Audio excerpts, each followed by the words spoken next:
नमस्ते सदावत्सले मातृभूमि।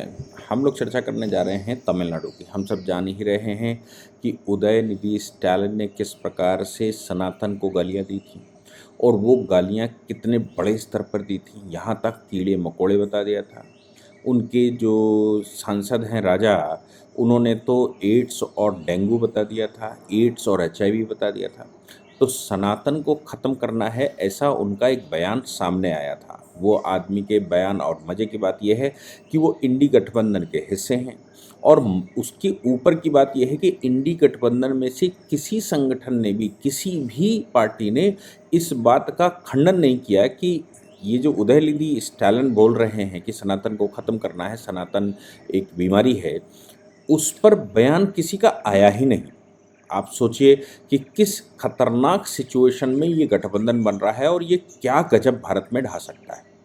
तमिलनाडु, केरला, हम सब जान रहे हैं कि तमिलनाडु, केरला बड़ी बुरी स्थिति में है। ऐसा नहीं है कि वो आज बड़ी बुरी स्थिति में है।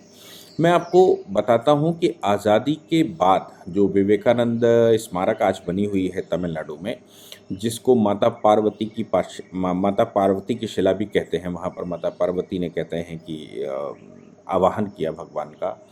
और विवेकानंद जी शिकागो जाने से पहले उस शिला पर, उस स्थान पर रहे थे। तो वहाँ पर चारों ओर से मुसलमानों ने और ईसाइयों ने कब्जा कर लिया था।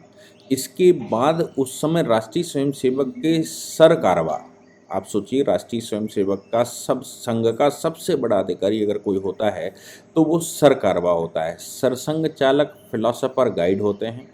लेकिन साइनिंग अथॉरिटी अगर कोई है और आदेश जिसका दिया जाता है, वो सरकारवा होते हैं। उस समय सरकारवा एकनाथ जी रानाडे ने सरकारवाई छोड़कर और उस विवेकानंद शिला को बचाने के लिए आंदोलन छेड़ा था। विवेकानंद जी के नाम से एक कैलेंडर छापा गया था और उस कैलेंडर को पूरे देश में बांटा गया था और उसके माध्यम से एक संख्या तैयार की गई थी।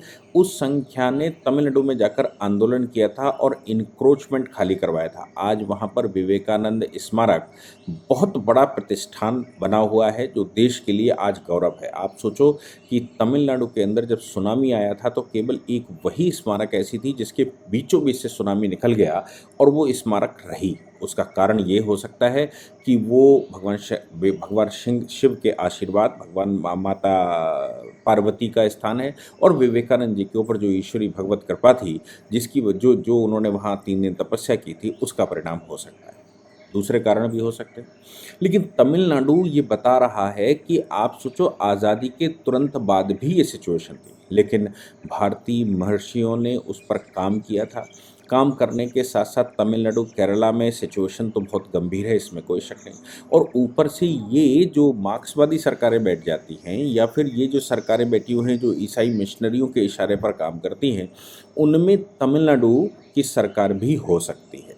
तमिलनाडु के सरकार के मंत्री और मुख्यमंत्री के बेटे अगर उदयनिधि ऐसा स्टेटमेंट देते हैं, संसद सदस्य अगर ऐसे स्टेटमेंट देते हैं, तो आप सोच सकते हैं कि तमिलनाडु कितने बड़े खतरे में है। लेकिन तमिलनाडु में रिलीजियस एंडोमेंट एक्ट के तहत जो ज़मीनें कब्जा की गई हैं, वहाँ पर जो मंदिरों पर कब्जा किया गया है, मंदिरों में संस्कृत चैंटिंग नहीं होगी, छंद्र चैंटिंग का ऑप्शन दूसरा रखना है, या फिर वहाँ जो रिलीजियस एंडोमेंट बोर्ड बने हुए हैं उनसे वो पैसा वसूलते हैं, पैसा वसूल कर कोरोना के टाइम पर और दूसरे रिलीजियस समुदायों के जो केंद्र हैं वहाँ पर भेजा गया।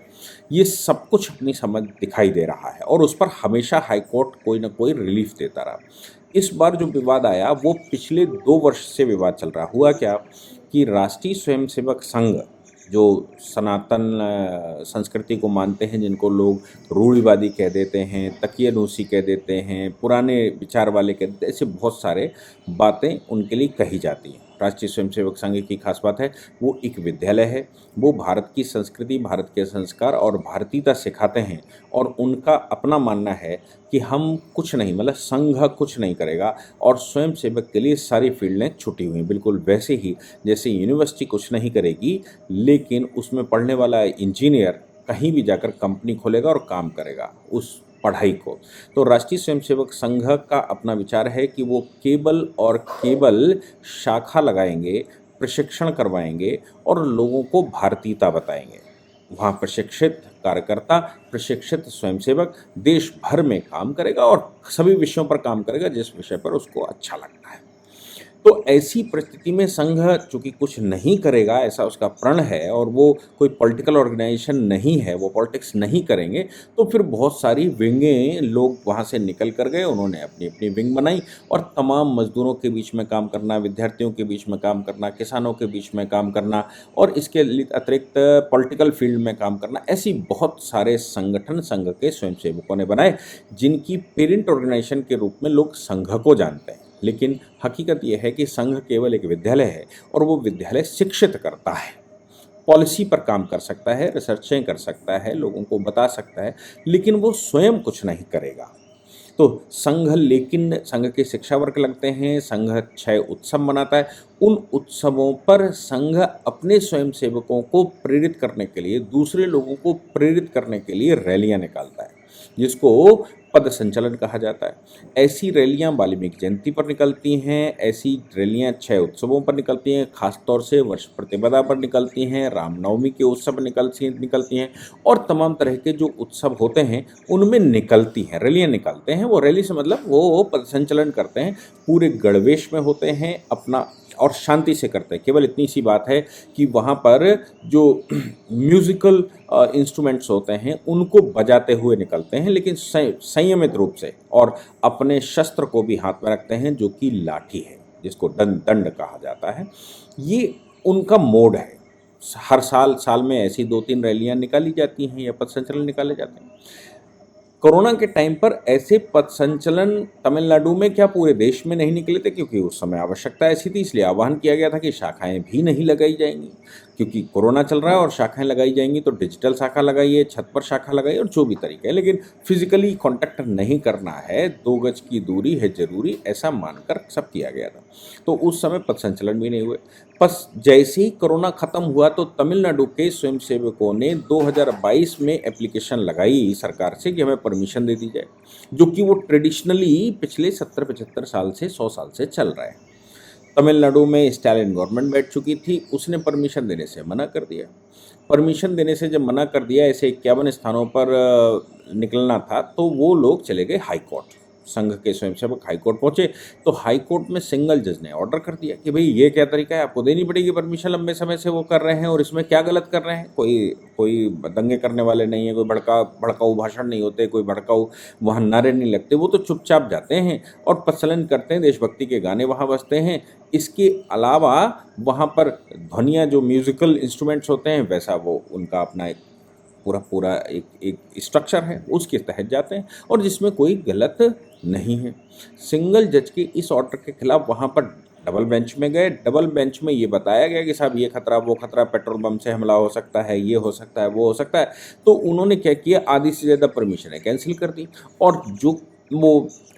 दी और बाकी पर रेस्ट्रिक्शंस लगा दिए। इस बात को लेकर, इस ऑर्डर के खिलाफ सुप्रीम कोर्ट में संघ के स्वयंसेवक है।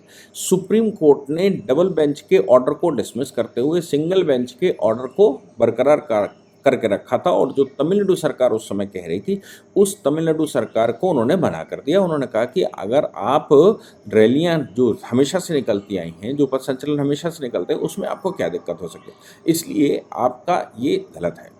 खैर, वो अनुमति हो गई। अभी क्या हुआ कि अब फिर से त्योहारों का समय है, हम सब जान रहे हैं रामनवमी का उत्सव है और उत्सवों में संघ अपने यहाँ पथ संचलन करवाता है। तो संघ के पथ संचलन के लिए फिर से परमिशन मांगेगी। परमिशन मांगने के लिए सरकार ने मना कर दिया। हाई कोर्ट पहुँचे। हाई कोर्ट में सरकार ने जो तर्क दिया, वो हाई कोर्ट ने उस तर्क को कैसे क्रिटिसाइज़ किया, ये सोचने की बात है।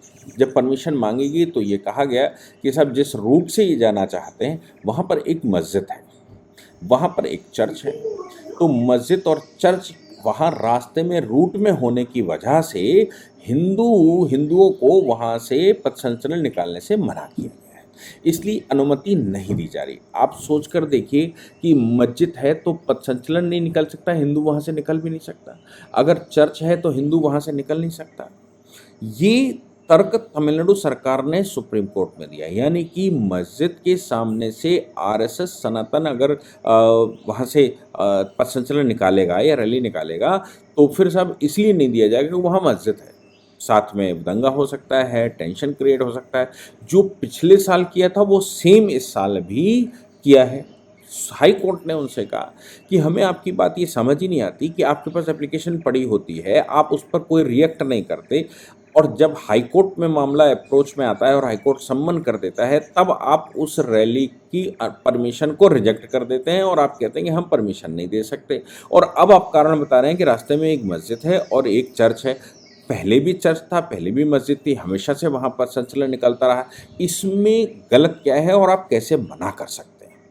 हाई कोर्ट ने आदेश दिया कि इनको अनुमति दी जाए। आप पहले भी हिंड्रेंस पैदा कर रहे थे, अभी भी हिंड्रेंसेस पैदा कर रहे हैं, इनको अनुमति दी जाए। वो ट्रेडिशनल उनका कार्य है, वो ट्रेडिशनल फंक्शन अपना पूरा करते हैं, इसलिए तुमको इनके पथ संचलन रोकने का कोई अधिकार नहीं। कारण क्या है कि वहाँ जो मिशनरियों का काम चल रहा है, जो ईसाईकरण का काम चल रहा है, जो इस्लामिक चरमपंथ का काम चल रहा है तमिलनाडु और केरला में, उन कामों को हवा कौन दे रहा है?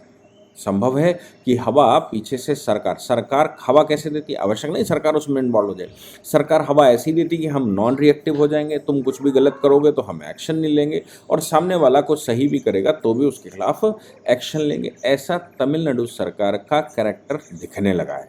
इसलिए तमिलनाडु की सरकार ने, मतलब स्टालिन की सरकार ने, उनको परमिशन देने से मना कर दिया। और है क्या कि तमिलनाडु में अगर संघ का काम रोक दिया जाए, ऐसा मानना बिल्कुल रहा होगा कि तमिलनाडु केरला वगैरह में अगर संघ का काम रोक दिया जाए तो फिर आसानी से वहाँ कन्वर्जन किया जा सकता है। लेकिन अगर हिंदू को ये पता लगेगा कि उसका कैसा वैभवशाली अतीत है, वो कैसे भारत का पुष्ट पुरुष था, भारत का हिंदू इकोनॉमी क्या थी, भारत की हिंदू स्ट्रक्चर क्या था, उसकी स्वाभिमान का दायरा क्या था, वो कितना गौरवान्वित महसूस होता है। जैसे जैसे हिंदू अपने आप को गौरवान्वित महसूस करेगा तो कन्वर्जन का खेल नहीं हो सकता।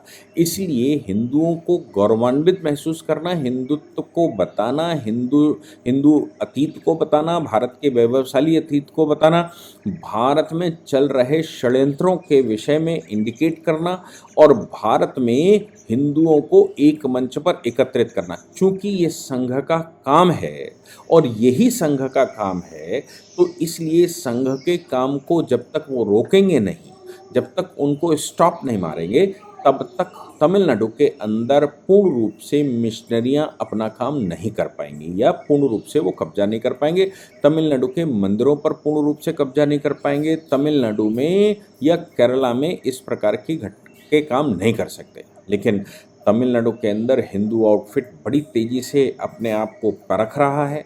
हिंदुओं का काम तमिलनाडु केरला में बहुत तेज़ी से चल रहा है, और इसलिए कन्वर्जन कर पाना लगभग असंभव सा होता जा रहा है। और ऊपर से केंद्र की सरकार, और केंद्र में जो सरकार बैठी है वो भी सनातन समर्थन की है, इसलिए वहाँ पर ये सब कुछ गतिविधि चल रही है कि इनको कैसे रोका जाए। हम सब जानते हैं कि राष्ट्रीय स्वयंसेवक संघ को बहुत लोग उल्टा सीधा इसलिए और बोलते हैं कि सब आपके पास शक्ति है, आप एक्शन क्यों नहीं लेते, आपके पास शक्ति है, आप कुछ क्यों नहीं सकते। मैं उनको सभी को एक बात कहता हूं कि अगर तुमको लगता है कि राष्ट्रीय स्वयंसेवक संघ को ये करना चाहिए, तो फिर आप स्वयं भी तो हिंदू हैं, आपको एक संगठन बनाना चाहिए और वैसा करना चाहिए। जिनको जिनको लगता है कि आरएसएस ठीक नहीं कर रहा है, उनको हिंदुओं को एकत्रित करने के लिए कुछ न कुछ नए उपक्रम करने चाहिए, और उन उपक्रमों के माध्यम से उस पर काम करना चाहिए। राष्ट्रीय स्वयंसेवक संघ ने हिंदुओं का ठेका नहीं ले रखा, जो जितना मैं जानता हूँ। राष्ट्रीय स्वयंसेवक संघ हिंदुओं को संगठित करने के लिए है एक ऑर्गेनाइजेशन, जो राष्ट्रीय स्वयंसेवक संघ उनका प्रतिनिधित्व तो नहीं करती, वो हिंदुओं को संगठित करने का प्रयास करते हैं। किसी भी मंच से आप काम करें, लेकिन भारतीय संस्कृति, भारतीय संस्कार, भारतीय व्यवस्था, भारतीय जो जो जो जो वे ऑफ लाइफ है, उसको प्रोटेक्ट किया जाए, उस पर बहस की जाए, उस पर रिसर्चें की जाए, उस पर काम किया जाए। आपको ना अच्छा लगे तो मत करिए, लेकिन एक बार उसकी चर्चा करके उस पर शास्त्रार्थ तो करिए। आप अगर शास्त्रार्थ कर देंगे तो निश्चित रूप से ये जो किताबिया समूह हैं, जो इब्राहिमिक कहते हैं, ये बहुत छोटे छोटे बच्चे हैं। इनके पास इतना मस्तिष्क नहीं है। ये केवल लुटेरे बन के तो काम कर सकते हैं, लूट-पाट का तो काम कर सकते हैं, ये चंबल के डकैत तो हो सकते हैं कोई भी, लेकिन धर्म नहीं हो सकता। ये सांप्रदायिक रूप से सांप्रदायिक चर्चाएँ करके ये डिस्टर्बेंस पैदा करने वाले कुछ रिलीजन हो सकते हैं। मैं किसी पार्टिकुलर रिलीजन के लिए नहीं कह रहा हूँ, लेकिन चंबल के डाकुओं का भी तो कोई रिलीजन था। उनके पास भी तो किसी देवी देवता का वो आह्वान करते थे, वो भी तो काले कपड़े पहनते थे, उसमें भी तो रूल्स रेगुलेशन थे, उसमें भी तो एक सरदार होता था जिसकी बात अंतिम बात होती थी, उसमें भी तो लोगों को मारने के लिए उनको कोई संकोच नहीं होता था, लेकिन अपने लोगों के बीच में बंटवारा ईमानदारी से होता था। सब कुछ व्यवस्था तो बनाकर रखी ही थी। वैसी ही व्यवस्थाएं बनाकर कुछ लुटेरा वर्ग अपने आप को समृद्ध सांस्कृतिक कहने लगा है। तो लुटेरा अपने आप को सांस्कृतिक करेगा, कहेगा, तो भी वो लूट का घड़ा तो उसका भरेगा ही, कभी ना कभी तो भरेगा। राष्ट्रीय स्वयंसेवक संघ एक ऐसी संस्था है जो उनके विषय में बताता है कि तुम्हारी स्थिति क्या और तुम कितने बड़े नंगे हो। बस इतना सा विरोध राष्ट्रीय स्वयंसेवक संघ के विरोध में बदल जाता है, और राष्ट्रीय स्वयंसेवक संघ के विरोध से लेकर वो राष्ट्र का विरोध, सरकार का विरोध, हिंदुत्व का विरोध और सब कुछ सारे विरोध वो कर जाते हैं। इसलिए राष्ट्रीय स्वयंसेवक संघ को वो बर्दाश्त करना उनके लिए थोड़ा मुश्किल काम है, उनके पथ संचलन को बर्दाश्त करना थोड़ा मुश्किल काम है, उनकी व्यवस्थाओं को बर्दाश्त करना मुश्किल काम है। इसलिए तमिलनाडु सरकार राष्ट्रीय स्वयंसेवक संघ को कैसे समाप्त कर दे और वो जो हिंदुओं को जागृत करने का काम कर रही है, वो जागरण का काम खत्म हो जाए, ऐसा पूरा प्रयास किया जा रहा है। इसीलिए ये तर्क दिया जा रहा है, मस्जिद के सामने से नहीं निकल सकती, चर्च के सामने से नहीं निकल सकता पथ संचलन। आप सोचो कि वो इन बातों पर कितना विवाद करते हैं। इन विवादों पर हर बार हाई कोर्ट जाना पड़ता है, और हाई कोर्ट इन हर बार एक डिसीजन देता है। तो कितने लोग हाई कोर्ट जाएंगे, कब तक हाई कोर्ट जाएंगे? सनातन क्या हाई कोर्ट में, सुप्रीम कोर्ट में ही फंसा रहेगा? ये विचार पूरे देश को करना ही होगा। ये पूरे देश के लिए मंथन का विषय है, ये पूरे देश के लिए, देश के भविष्य का विषय है, ये देश की मेजॉरिटी के भविष्य का विषय है। अगर इनका ही तर्क मान लिया जाए तो हर गली मोहल्ले में मंदिर हैं, तो फिर क्या रोड पर नमाज पढ़ी जा सकती है? नमाजी वहाँ से नहीं निकल सकते, नमाजियों को निकलने की अनुमति नहीं दी जानी चाहिए, बारह वफात के जुलूस नहीं निकलने दिए जाने चाहिए। ये तो कोई लॉजिक नहीं होता ना। इसलिए ये सभी प्रयास मुझे लगता है इलॉजिकली करते हैं, लेकिन हाई कोर्ट, सुप्रीम कोर्ट में जाकर दूध का दूध, पानी का पानी हो ही जाता है, और ये हर बार मुँह की खाते हैं। जय हिंद, जय भारत, वंदे मातरम।